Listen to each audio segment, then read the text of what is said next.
지난번 주까지 천주 존재에 대해서 우리가 공부를 했습니다. 사실은 천주 존재에서 삼위일체 하느님의 속성까지 공부를 해야 되는데 그것은 삼위일체 대축일에 가서 그때 가서 다시 공부하기로 하고, 오늘은 창조에 대해서 함께 알아보도록 하겠습니다. 신경에 전능하신 아버지, 하늘과 땅과 유형무형한 만물의 창조주를 믿나이다. 예수님께서는 하느님께서는 계시를 통해서 이 세상의 기원이 하느님께서 말씀으로 창조하셨다는 것을 알려주셨습니다. 여러 가지 반대설, 진화설 등등 있는데 아무 근거가 없어요. 가설이죠. 비과학적인 사고 방식입니다. 그런 것들은 예를 들어서 우연히 돌연변이가 일어나서 물질이 생겼고, 우연히 그것들이 막 결합을 막 하더니 갑자기 하나 작품이 튀어났고, 우연히 생명이 출현했고 그것이 진화를 통해서 고차원이 됐다, 이런 식으로 설명하는 아주 비과학적이죠.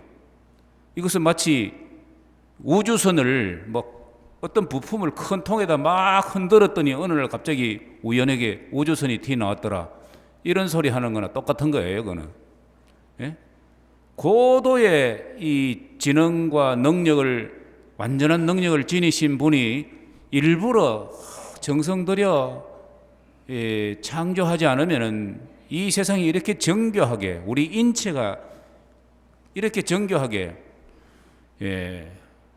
생길 수가 없는 것이죠. 오늘날 과학자들, 우주공학자들이나 물리학자들이나 또 의학자들이나 이 세상의 신비를 현미경처럼 들여다보는데, 그러면 그럴수록 더 놀랍니다. 이렇게 조화를 이뤘고 이렇게 아름답게 하나님이 창조하실 수밖에 없겠구나, 이게 어떻게 우연히 이렇게 일어날 수 있는가, 점점 인정하게 되는 것이죠. 하나님께서는 계시 말씀을 통해서 창세기 1장 1절부터 이렇게 말씀하십니다. 한 처음에 하나님께서 하늘과 땅을 창조하셨다. 이 창조란 말이 뭐죠?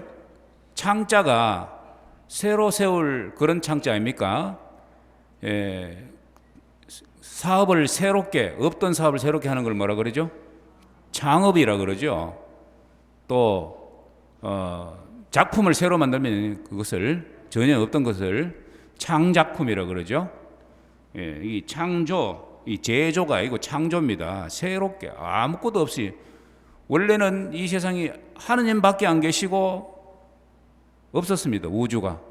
그런데 하느님께서 당신 말씀으로, 재료도 없이 그냥 말씀으로, 당신 의지로 생겨라 하시자 생겨났다는 것이죠. 그래서 무로부터, 하느님께서는 무로부터, 아무것도 없는 것으로부터 이 세상을 창조하셨다는 것을 계시 말씀을 통해서 알려주셨습니다.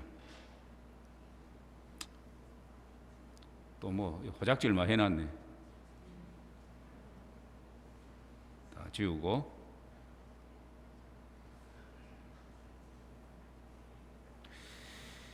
하나님께서는 그러면 이 세상을 순서, 질서 있게 창조를 하셨는데, 창조의 단계를 한번 살펴볼게요. 처음에는 영신계입니다. 영신계는 육신을 지니지 않은 순수한 영입니다. 순수한 영이죠. 이 영의 특성에 대해서 여러분들이 잘 알아야지 앞으로 이렇게 교리를 깊이 있게, 피상적으로가 아니라 아주 깊이 있게 이해할 수가 있습니다. 영과 육의 차이. 영이라는 것은 우리가 영혼을 지니고 있다 그러죠. 이 영혼, 영이 뭐냐? 어떤 존재냐? 우선 지성을 지니고 있습니다. 말하자면은 이 사물을 깨닫는 지식을 추구하는 그런 능력, 이치를 깨닫는 능력인 이성 또는 지성을 지니고 있어야 돼요. 스스로 판단하는 거죠. 그 다음에 의지가 있어야 돼요. 이 의지는 행동의 원리입니다. 행동하는 힘을 의지라고 그러죠. 의지 박약자는 담배 끊겠다고 깨어놓고 사흘도 못 가서 담배 피우면 이 의지 박약자잖아요. 의지의 한국인 무슨 뜻입니까? 한번 하고자 결심하면 끝까지 해내는 힘을 지니고 있다. 한국인들은. 그래서 의지의 한국인 이러잖아요. 이 의지는 행동의 원리죠. 의지는 누가 강제로 시키는 것이 아니라 항상 스스로 자유롭게 하기 때문에 항상 자유의지라는 말을 앞에 붙입니다. 그냥 의지가 아니고 누가 시켜서가 아니라 스스로 하고 싶은 것, 하는 것, 이것을 의지라고 그러죠. 그 다음에는 정서입니다.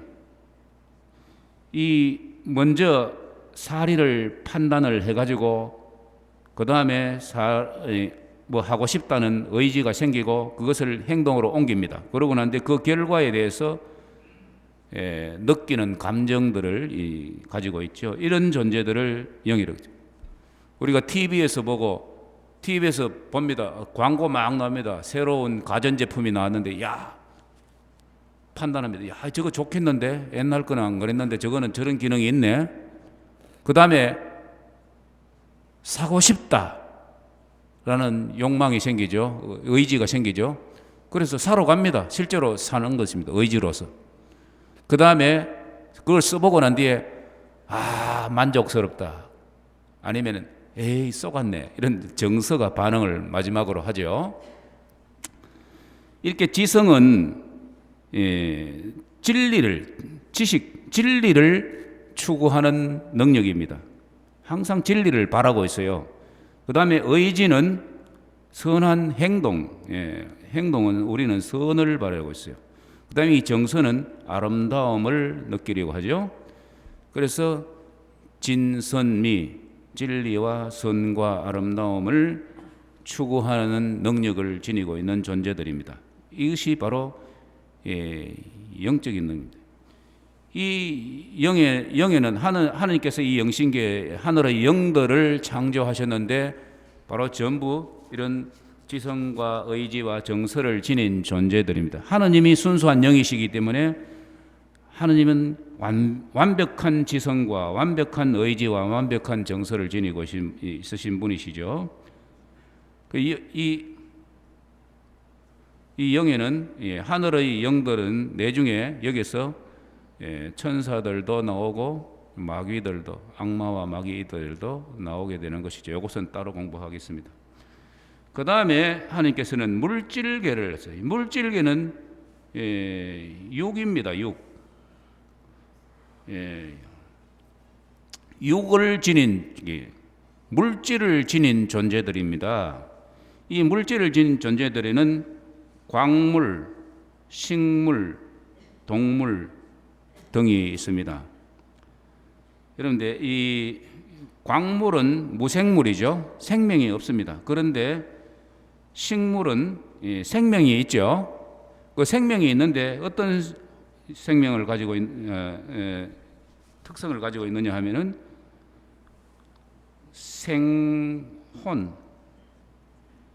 혼이 생명을 유지하는 혼이 있어요.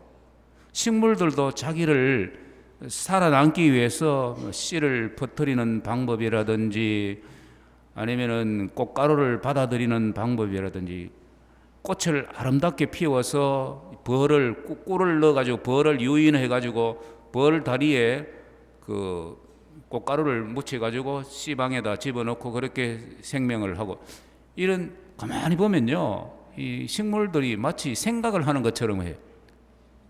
생명을 유지하는 그런 혼이 있어요. 하나님께서 그것을 넣어주셨어요. 그 다음에 동물들은 이 생혼과 동시에 생혼 플러스 동물들은 뭐 가지고 있느냐 하면은 각혼을 가지고 있다. 이 각혼이란 말이 뭐냐? 감각적인 혼이다 이거죠. 감각적인 혼. 이 오감을 가지고 있다는 것이요. 보고, 듣고, 냄새 맡고, 맛보고, 피부로 느끼고, 촉감이죠. 이렇게 5가지 감각을 가지고 생명을 지니고 있으면서도 동시에 그 감각을 지니고 있습니다. 이런 존재들이 이제 동물들이고 물질계에서 이 동물들인데, 그 다음에 이제 사람이 이 창조의 정점으로 인간계를 창조하셨습니다.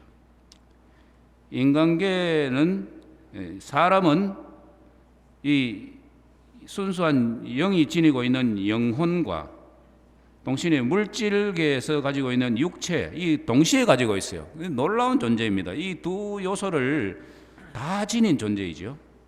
이 창조의 정점이죠. 그래서 영혼을 가지고 있기 때문에 이 사람은 생혼, 각혼과 동시에 영혼을 지니고 있다. 예? 영혼도 지니고 있다. 생혼도 있고 각혼도 있고 영혼도 있고 이 사람은. 그래서 영혼이 있기 때문에 역시 지성과 의지와 정서를 동시에 다 지니고 있고 진선미를 추구합니다. 지성과 의지와 정서를 지닌 존재들을 뭐라 그러냐 하면은 인격체라 그래요. 인격체.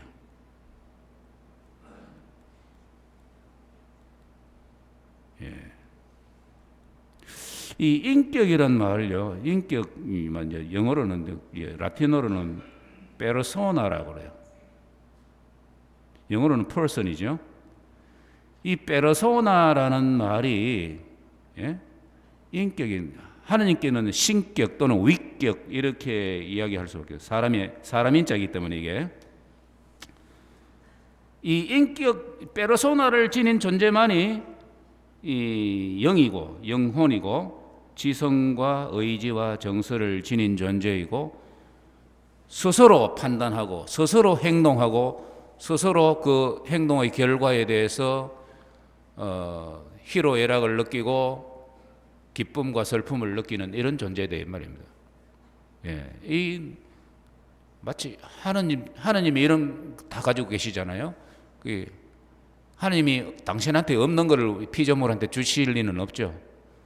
예, 이렇다는 거죠. 그래서 인간은 이 물질이 지닌 이 특성과 영신계의 영들이 지닌 특성을 동시에 지니고 있는데요. 요 물질계는 시간과 공간의 제약을 받습니다. 이 부분에 대해서도 다음에 또 설명을 하도록 하겠습니다.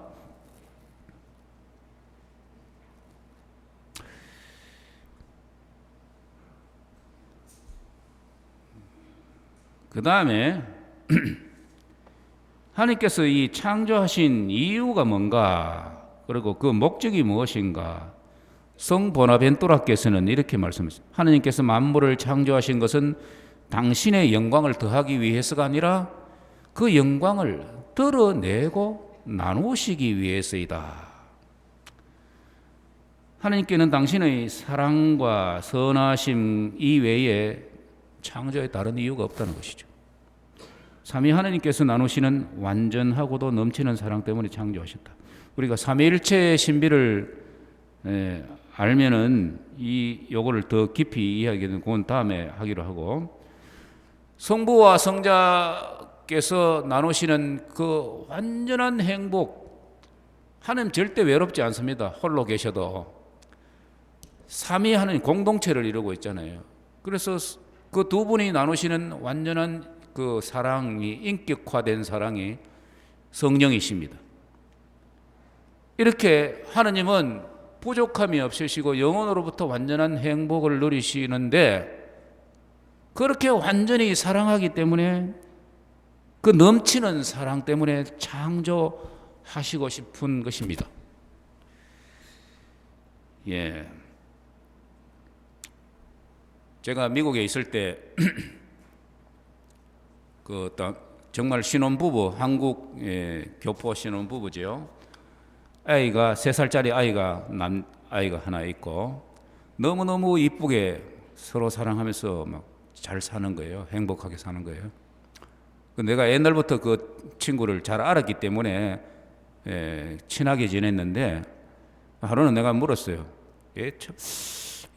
특히 이제 신랑이 신부를 너무나 아끼고 사랑하기 때문에 참 혼인할 때 정말 장인어른한테 결혼 성낙 받았을 때 얼마나 기뻤겠는가 이런 생각이 들어가지고 내가 질문했어요.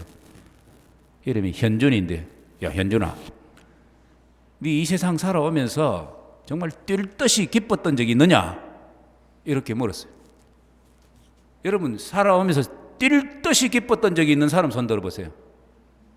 잘 없어요. 예? 뛸 듯이 기뻤던 점, 영혼이 충천한 그런 기쁨 잘 못 느낍니다. 하나님 정말 결정적으로 만나기 전에. 그래서 이제 저 마누라를 딱 결혼 성낙 받았을 때 그런 기쁨을 안 느끼겠나 싶어가지고 내가 질문을 했더니 대반 있어요 이러는 거예요. 있다는 거예요. 그래 그렇지 낚싯밥 먹었구나. 그래 언젠데 이러니까 아버지 되던 날요. 내 예상하고 전혀 다르게 엉뚱한 대답을. 아버지 되는 날? 아버지 되는 날 미국에 있으니까 이제 그 미국 산부인과 병원에서 자기 밖에서 초조하게 기다리고 있는데 안에서 한 사람이 막 산고 끝에 출산을 했습니다. 그래서 이제 한참 있으니까 강보에 이렇게 쌓여가지고 이 본명이 안드레아인데 그래 앤드류 조 현준 안드레아 딱 표시하고 아빠 엄마 이름 딱 해가지고 강보에서 아기를 이렇게 창문으로 미국 간호사가 보여주더래요. Your boy. 그러니까 이 안드레아 신생아 처음에 나는 어때 인물이 이뻐요. 미주 덩어리 같이 처음에는 그죠? 인물이 모르잖아 그냥 생명체 살덩어리지 그냥. 그런데 그 아이를 딱 보는 순간에 전율이 일어나더래요. 이 친구가. 기쁨이 막 하늘을 찌를 듯 같은 충천하는 그런 기쁨. 이거 스스로 생각해낼 수 없는 기쁨. 태어나서 그런 기쁨을 처음 느꼈대. 아들을 딱 보는 순간에. 그러고는 엔돌핀이 확 솟으면서 막 자신감이, 내가 이 세상에서 이 아이를 위해서 못할 게 무엇인가? 이 아이를 위해서는 내가 무엇이든지 할 수 있다. 이런 자신감이 확 생겨나면서 기쁨이 충천하던 그런 걸 느꼈다는 거예요. 그래서 내가 그 소리 들으면서 하느님께서도 이 세상을 창조하시고 난 뒤에 그런 느낌이 안 들었겠는가 이런 생각을 했고, 또 둘이 너무너무 사랑하는 관계고 그 사랑하는 사이에서 난 자식이기 때문에 그런 기쁨이 충천하지. 지가 어디 바람 피어가 하나 나오면 그래 기쁨이 충천하겠어요? 예? 사랑하는 관계, 부부 사이에서 태어난 그 아들이기 때문에 기쁨이 충천하다. 하느님도 성부, 성자, 성령께서 나누시는 그 완벽한 사랑, 완전한 사랑이 있기 때문에 그 사랑의 욕망이 이 세상을 창조하고 싶은 거예요. 그래서 하느님의 그 넘치는 사랑 때문에, 완전하고 넘치는 사랑 때문에 창조하셨다. 당신의 사랑과 선하심 이외에는 창조에 다른 이유가 없다 이거죠. 그 다음에 가톨릭 교회 교리서 294항에 보면 이런 말씀. 창조의 궁극적인 목적은 만물의 창조주이신 성부께서 마침내 모든 것 안에서 모든 것이 되시어 당신의 영광을 드러내시고, 첫째가 하느님의 영광입니다. 창조의 목적. 두 번째는 우리의 행복입니다. 동시에 우리의 행복을 돌보시는 것이다. 이게 하느님의 영광, 두 번째 우리의 행복, 이것이 하느님의 창조입니다. 정말 사랑이 많고 행복하고 이런 사람들은 그 행복을 다른 사람한테 주고 싶어 하잖아요. 자기만 우리끼리 누린다. 이게 이 사랑의 특성은 이타심인데 이거는 욕심은 이기심이잖아요. 그건 우리끼리만 행복하자. 이거 안 되죠. 하느님은 당신의 영광을, 첫째 영광은 내적 영광과 외적 영광으로 나눌 수 있어요. 이 내적 영광이라는 것은 스스로 누가 알아주지 않아도 그 영광스러운 내적으로 누리시는 영광입니다. 그리고 외적 영광은 그것을 하느님의 영광을 알아보고 그것을 그 영광에 참여하는 영광이죠. 그래서 이 하느님의 영광을 알아보려면 적어도 영적 존재라야 됩니다. 그래서 이 영적 존재만이 하느님의 영광을 알아보죠. 동식물이 알아볼 수는 없잖아요. 그래서 하늘의 천사들과 우리 사람이 하느님의 영광을 알아보게 되는 것이죠. 그래서 이 인간을, 특별히 인간을 창조의 정점이다. 창조의 목적이다.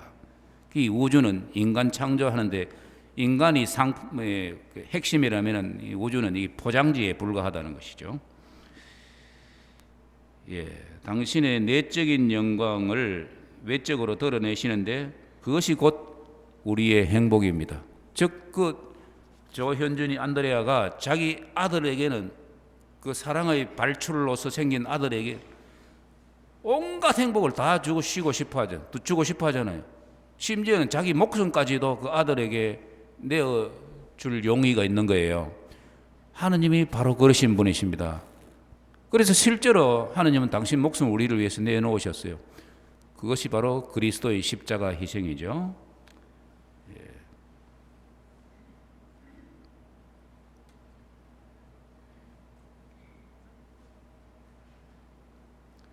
다시 한번 하느님의 그 창조의 목적을 요약하자면은 하느님은 외적 영광을 드러내시기 위해서 영적 존재인 특히 인간을 창조하셨고 그리하여 당신의 진선미에 참여하는 바로 이 영광을 위해서 창조하셨습니다. 둘째는 우리의 행복을 위하여 피조물인 우리 인간이 하느님의 존재와 지혜와 선에 참여하여 영원한 행복을 누리도록 창조하셨다. 그래서 우리 그리스도교는 우리 인간이 감히 하느님이 되려고 하는 종교다. 즉 하느님의 존재에 지혜에 선에 우리가 참여한다. 이 강물이 흘러 가면은 바다에 들어가잖아요. 그럼 바닷물이 되잖아요. 우리는 천국에 들어가면은 하느님의 존재와 지혜와 선에 참여하여 하느님처럼 그렇게 될 존재들입니다. 이 세상에 조그마한 여러 가지 십자가 이런 것들에 대해서 안달복달 안 하고 초연하게 살아가도록 합시다.